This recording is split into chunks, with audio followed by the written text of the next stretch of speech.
जय भीम साथियों, आज आप सभी को बाबा साहेब अम्बेडकर के बारे में कुछ रोचक बातें बताने आया हूं साथियों। कुछ रोचक तथ्य आप सभी को बताने आया हूं। मैं उम्मीद करता हूं कि बहुत कम समय में बहुत सारी जानकारियां आपको दे पाऊं और यह भी उम्मीद करता हूं कि बड़े ध्यान से आप इन सभी बातों को सुनेंगे और लोगों तक भी इसको पहुंचाएंगे। साथियों, बाबा साहेब अम्बेडकर जिनका जन्म 14 अप्रैल 1891 को मध्य प्रदेश के इंदौर में हुआ, जिस शहर को आज डॉक्टर अम्बेडकर नगर के नाम से भी जाना जाता है।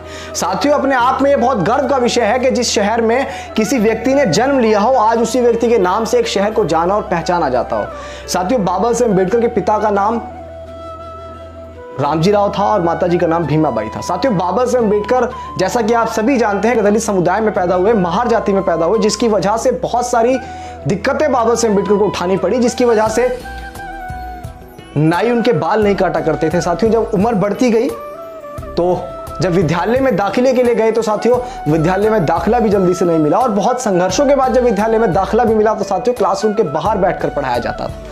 एक बार की वाकया मुझे याद है साथियों कि बाबा साहेब अम्बेडकर जब क्लासरूम के बाहर बैठकर पढ़े तो उनकी दिमाग, उनकी इच्छा शक्ति, उनका कौशल मैं आपको बता रहा हूं साथियों के क्लासरूम के बाहर बैठने के बावजूद भी। साथियों, एक बार जब मास्टर जी सभी बच्चों को पढ़ा रहे थे, बाबा साहेब क्लासरूम के बाहर बैठकर जो है पढ़ रहे थे, समझ रहे थे, तो मास्टर जी ने सभी बच्चों से सवाल किया, बच्चों ये बताओ ऐसी कौन सी चीज है जिसे हम देख तो सकते हैं किंतु छू नहीं सकते।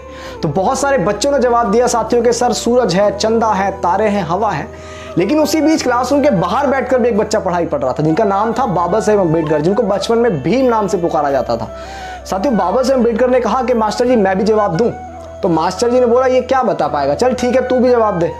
तो साथियों, बाबा साहेब अम्बेडकर का जवाब सुनकर सभी लोग दंग रह गए, क्योंकि बाबा साहेब अम्बेडकर, इसका जवाब सुनने से पहले मैं एक कहानी और आपको बता दूं कि जब बाबा साहेब अम्बेडकर को एक बार विद्यालय में प्यास लगी तो जो पानी का मटका रखा हुआ था ना साथियों, सभी बच्चे उसमें से पानी पी रहे थे। लेकिन जब बाबा साहेब अम्बेडकर उस मटके से पानी पीने की ओर बढ़े तो साथियों बाबा साहेब अम्बेडकर को उस मटके से पानी नहीं पीने दिया गया। ये बोल दिया गया कि तुम महार जाति से हो, तुम अछूत हो, तुम्हें इस मटके को छूने नहीं दिया जाएगा।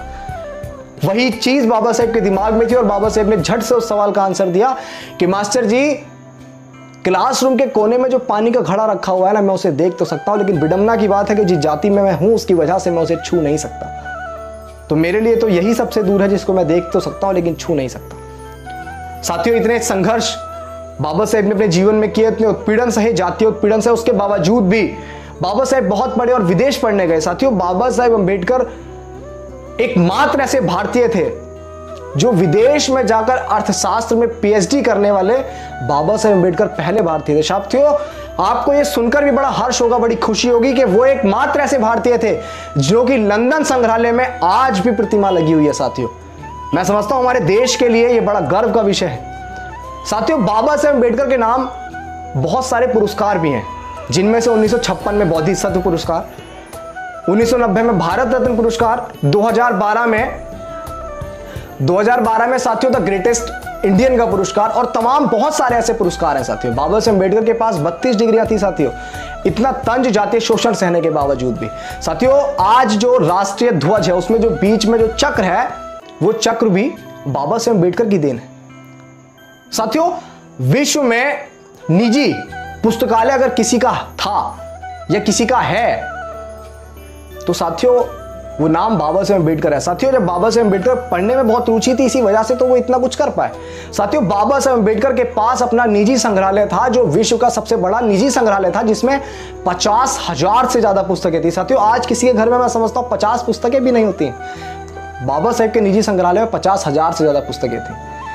बाबा साहेब की एक पुस्तक थी जिनके नाम पे लंदन के अंदर आज एक टेक्स्ट बुक भी है जिसको बच्चों को पढ़ाया जाता है। और बाबा साहेब ने हमेशा दलित समाज पे हो रहे शोषण, अत्याचार, जुल्म और ज्यादती के खिलाफ लड़ाई लड़ी। बाबा साहेब वाइसराय कार्यकारिणी के जब सिर्फ सदस्य थे तो बाबा साहेब ने मजदूरों के लिए भी काम किया। जो मजदूरों को 12 घंटे का काम करने का समय था, बाबा साहेब ने उसको बदलकर 8 घंटे रखा। जब बाबा साहेब वाइसराय कार्यकारिणी के श्रम सदस्य थे तब बाबा साहेब ने 12 घंटे काम करने वाले मजदूरों का समय बदलकर 8 घंटे रखा। साथियों, बाबा साहेब ने महिलाओं के लिए हिंदू कोड बिल बनाया साथियों, जिसके आधार में, जिसके अंदर महिलाओं को सभी के समान सारी चीजें थी। ये साथियों बाबा साहेब अम्बेडकर की देन है। साथियों, जानकर आपको बड़ा हर्ष होगा कि इतनी सारी चीजें सहने के बावजूद भी बाबा साहेब भारतीय संविधान के निर्माता हैं।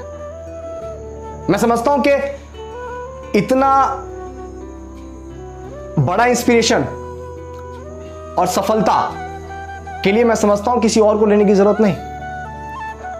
बाबा साहेब से बड़ा इंस्पिरेशन मैं समझता हूं किसी और व्यक्ति ने कोई और हो ही नहीं सकता है। अगर आप बाबा साहेब को पढ़ेंगे, उनको समझेंगे, उनको जानेंगे, तो मैं समझता हूं किसी और इंस्पिरेशन की आपको जरूरत नहीं है, किसी और को पढ़ने की, समझने की आपको जरूरत नहीं है। बाबा साहेब अपने आप में खुद एक इतना बड़ा इंस्पिरेशन है। जब आप उनको पढ़ेंगे तो आपकी जो कार्यशैली है वो आपको खुद मजबूर करेगी कि आप कुछ अच्छा करें, कुछ आप बड़ा करें। साथियों, बाबा साहेब ने कुछ बड़ा सोचा, जब भी तो वो इतना कुछ कर पाए। एक तथ्य और आपको बताऊंगा साथियों, जब बाबा साहेब अम्बेडकर विदेश में पढ़ते थे ना साथियों, कोलंबिया यूनिवर्सिटी में जब बाबा साहेब पढ़ते थे, तो साथियों पैसे की कमी होने के कारण और जो पढ़ने वाले लोग थे साथियों, वो तो लंच करने बड़ी बड़ी कैंटीनों में जाते थे। लेकिन बाबा साहेब अम्बेडकर, आपको जानकर दुख भी होगा थोड़ा सा कि साथियों बाबा साहेब अम्बेडकर पानी में ब्रेड भिगोकर खाते थे। पैसे भी बचाते थे साथियों और समय भी बचाते थे ताकि वो पढ़ पाए, क्योंकि उन्हें बहुत बड़ा परिवर्तन करना था। तो साथियों, ये कुछ जानकारियां मैं आपके बीच बाबा साहेब अम्बेडकर के बारे में लेके आया कि बाबा साहेब अम्बेडकर पहले ऐसे भारतीय हैं जिनके पास अर्थशास्त्र में पीएचडी करने वाले, विदेश में जाकर पहले भारतीय हैं। बाबा साहेब अम्बेडकर के पास निजी अपना संग्रहालय, जो विश्व का सबसे बड़ा संग्रहालय, जिसके अंदर 50,000 से ज्यादा पुस्तकें हैं। साथियों, बाबा साहेब अम्बेडकर की कुछ बातें भी थी जो बाबा साहेब कहा करते थे। वो तथ्य थे कि 100 दिन बकरियों का जीवन जीने से अच्छा एक दिन शेर का जिया जाए। जीवन लंबा होने के बजाय महान होना चाहिए। मैं ऐसे धर्म को मानता हूं जो सभी को समान रखे। मैं किसी भी देश की उन्नति को, किसी भी वर्ग की उन्नति को उस देश के, उस वर्ग की महिलाओं की उन्नति से नापता हूं। ऐसे तमाम बाबा साहेब के तथ्य थे। सोचिए साथियों, बाबा साहेब ने 14 अक्टूबर 1956 में बौद्ध धर्म को अपनाया, हिंदू धर्म को छोड़कर। और साथियों, वो अपने आप में एक बहुत बड़ा धर्मांतर था जिसमें हजारों लोगों ने धर्म परिवर्तन किया। यह भी अपने आप में एक बहुत बड़ी बात है साथियों। और साथियों, ऐसे ही बाबा साहेब अम्बेडकर के बहुत सारे तथ्य हैं, बहुत सारी जानकारियां हैं। मैं उम्मीद करता हूं कि मेरे द्वारा दी गई जानकारी आपके लिए बहुत लाभदायक होंगी और आप लोगों को भी इसको समझाने में मदद करेंगे। आप खुद भी बाबा साहेब अम्बेडकर की मूवमेंट को जानेंगे और एक दलित समाज, बहुजन समाज, और मैं तो कहूंगा समूचे भारत पर बाबा साहेब का बहुत बड़ा एहसान है। और पूरे भारत को आज उन पर गर्व करना चाहिए कि ऐसा व्यक्ति हमारे देश में, एक ऐसा लाल हमारे देश में जन्मा जिसने हमारे देश को बहुत ऊंचाइयों पर लेकर गए। साथियों, लंदन के अंदर अपनी प्रतिमा लगवाना, एकमात्र भारतीय होना, मैं समझता हूं अपने आप में बहुत गर्व का विषय है साथियों। ये जानकारी कुछ आपके बीच लेकर आया आपका भाई अभिषेक कुमार जाटव। उम्मीद करता हूं कि आप और लोगों तक भी इन जानकारियों को पहुंचाएंगे। जय भीम, जय भारत, जय संविधान।